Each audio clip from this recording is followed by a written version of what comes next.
Hey guys, Aubrey here. I want to welcome you back to PsykoGamer, the channel you are currently at. Today we are going to talk about Killer Instinct Arcade Pro series from Arcade1up.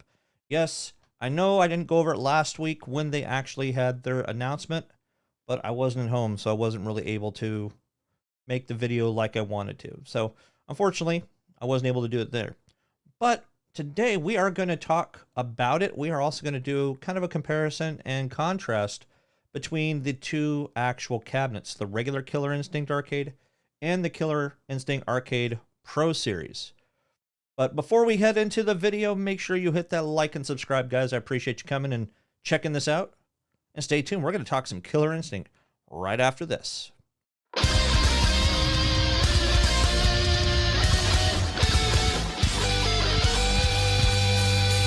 All right, welcome back. Like I said, today we are going to talk about some Killer Instinct. Yes, I did miss some of last week's unveiling and announcement by Arcade1up.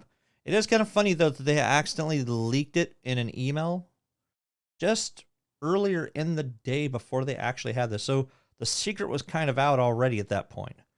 But we're going to take a look and compare and contrast the look and the quality of the two cabinets between the Pro and the regular Killer Instinct Arcade. So we're going to switch over into my computer and we're going to take a look at the differences.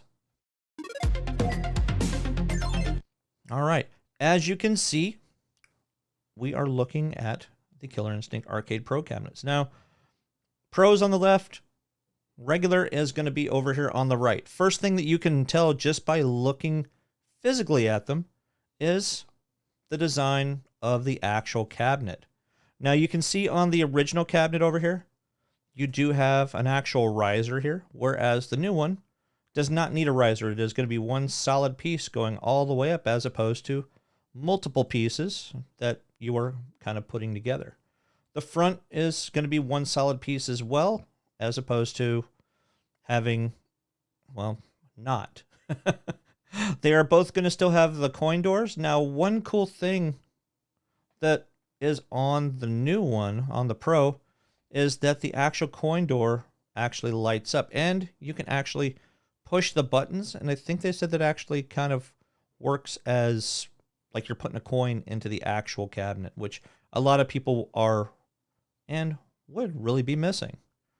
So let's look at a little closer. So as you can see, it does have a bit more curvature on the actual control panel right there, as well as, you know, it's still going to have a high quality, we hope, marquee. You can see a little bit of the hand is cut off right there, and a little bit of the sword. Killer Instinct still there. Everything's moved around a little bit. Obviously, this one's kind of a little squished a little bit because of the lack of room. This one, they have a lot more room that they can actually work with when it comes to this particular cabinet. They don't have the Killer Instinct 2 and Battletoads on the front of the Pro, as opposed to this, the big R for rare is gone. Killer Instinct, at least in this one, when they released the picture, they didn't get this particular Killer Instinct upside down in their initial cabinet. So we're at least all thankful they got that correct. One of the things you're going to notice also, you can notice that you actually have speakers up here too. So these are going to be Yamaha speakers, upgraded speakers to go along with the 19-inch BOE monitor. So really, really good quality in terms of your sound. True stereo sound as opposed to like their little dinky speakers that they're going to have kind of up here just behind the actual marquee as well. So if you notice, looking at the joysticks are actually going to be significantly different. It looks like the joysticks are smaller. However, they are going to be better quality joysticks. They are the Suzo-Hap joysticks and buttons. Twin Yamaha speakers, like I mentioned. Now, here's a few of the features other than the games. You got your Killer Instinct 1, 2, Battletoads, Battletoads 8-bit, Battletoads 16-bit. You do have the Wi-Fi online multiplayer, just like you have on the regular Killer Instinct cabinet as well. Flush cabinet design stands at 67.5 inches tall. That is pretty darn big compared to the other ones. When you look at it with the actual marquee or with the actual riser, it's 60.75 inches tall. So that's the original one versus the actual Pro lineup. So you're looking at over 5.5 feet now. So that's a good thing. That is a good thing. It's going to have HDMI video out for external monitor and streaming. So if you are going to want to actually have your own little tournament with these guys, you actually can do that and then plug it into something like an Elgato or, you know, something that will let you connect it to your computer to stream online for showing off some tournaments. Obviously, it's going to have a light-up marquee. It's supposed to be a higher quality light-up marquee than the original cabinet. Again, it's a BOE screen. A lot of people were really asking about that whenever I got into the actual stream from Arcade1up. It has the joysticks, the Yamaha speakers, molded coin door, like I mentioned, with light-up coins for 1 to 2 player start. Has the faux metal chrome trim. So if you actually looked at it in these pictures, you see you have your basic black trim on there. You kind of have your chrome looking trim. It makes the cabinet kind of pop a little more. I actually kind of like the actual look of that. My only worry is like right in this area, hopefully people will maybe put something in there that might be a little more comfortable, because you got people that are going to be playing with the joystick in their wrist, might actually hit that little corner there. So that might be something you'll have to wear like a glove or something like that for. Hopefully not like the Nintendo 64 when people were playing things like, you know, Smash Brothers or Mario Party or anything like that. It has the Arcade1up badge, which is going to be right underneath the screen instead of a big old KI for Killer Instinct. It's going to have the licensed swivel stool. So if you remember a few months back, I did a video on the actual swivel stools by Arcade1up, and they were going for about $180. And then a couple of them dropped down to $100, and then they just kind of disappeared from existence. So the fact that this is actually going to come with that, I guess you can say kind of offsets some of the cost. Because if you think of it like that $1,000 price point, if you took away that actual stool in that $1,000 price point, you're looking at a little over $800. So $820 if you want to be exact, if you don't count shipping. Depends on where you actually get this particular one. It's going to have the anti-fatigue mat included, so it's got basically a soft mat you're going to lay on the floor. Now, all these pictures were out there when they originally announced this particular cabinet. They are not showing these pictures on their website right now, but that's okay. Now, if we go through the pictures, oh, there it is right there. There's your pad right there. There's your actual stool that you're looking at as well. I think it's supposed to come with this tin sign as well. So you got a few extra little features and bonuses that are coming with it. So you're not just dropping $1,000 just for the cabinet itself. And here is your side profile. Here is your top-down profile. So if you want to get a little closer in there, you got your quick, medium, fierce in terms of your punches and kicks, or your high kicks and your low kicks. You got your headphone jack. You have your start buttons. I'm assuming this is your Wi-Fi button for online play. You have your off and on, your volume control. You can kind of see the coin door there a little bit. It looks like it has maybe a Killer Instinct or Arcade1up badge right there, as well as the Arcade1up badge that you're seeing right there as well. So you get a little bit of an angle right there, so you can kind of get a better idea of how the cabinet looks. There is your full-on, straight-on profile of the actual cabinet. It really does look like a really nice cabinet. Now, there are only 500 of these that they are going to release. They are testing the waters with these. Now, if you are really wanting to get one of these, you need to go over to Arcade1up for their Killer Instinct Pro, and you need to go ahead and put your money down and pre-order, because there's no telling how long they're going to last. Obviously, they still have more that you can get because they still have the pre-order button right there. So why not? If you've got the room, if you've got the funds, if it's not going to make you sleep on the couch or eat ramen for the next 2 months, then hey, why not? Put some money down on it.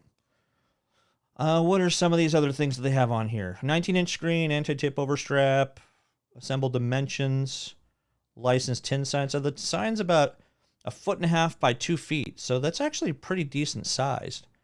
If you would have bought something like that in a store, it'd probably be somewhere between 20 upwards and maybe $50. So again, that brings more costs down. Yeah, they're tossing a bunch of other stuff in here, but I think these are things that gamers will like, and they can showcase this in their own home arcades.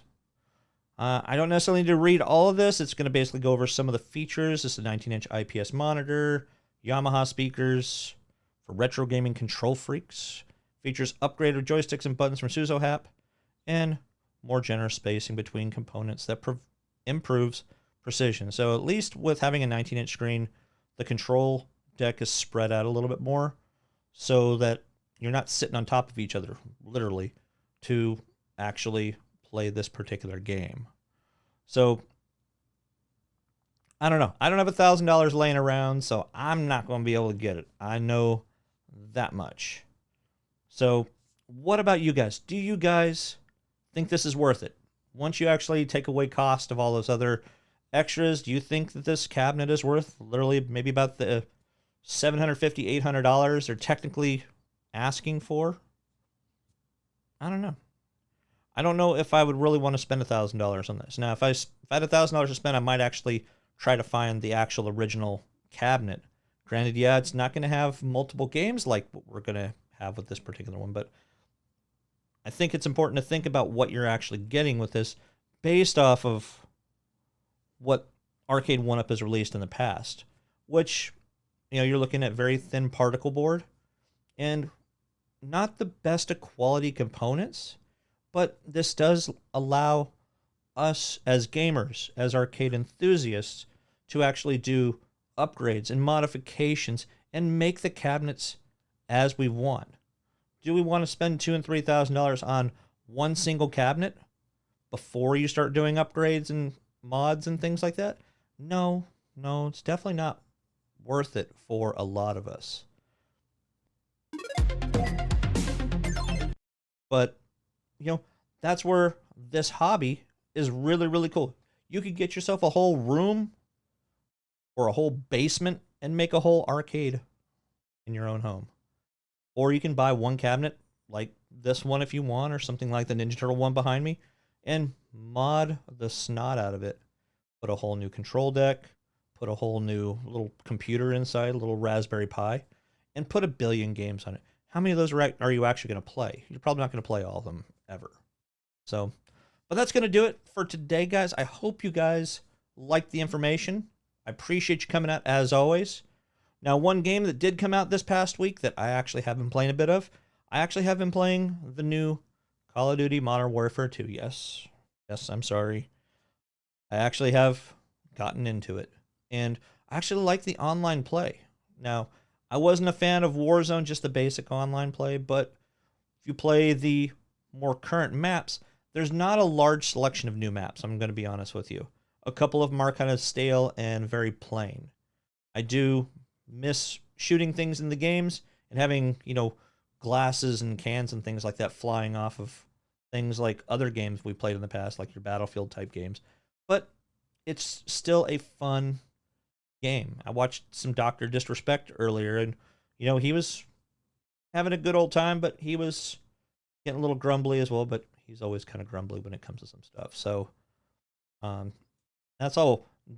Did you guys get Modern Warfare 2? Look me up, PsykoGamer. I'm going to be on, well, I'm not on Steam, but I'm over on Blizzard, so you can always add me on there if you need to. But make sure you hit that like and subscribe, guys. I appreciate you coming out, as always. Hopefully I'll get another video or two out for you soon. Until then, guys, game on.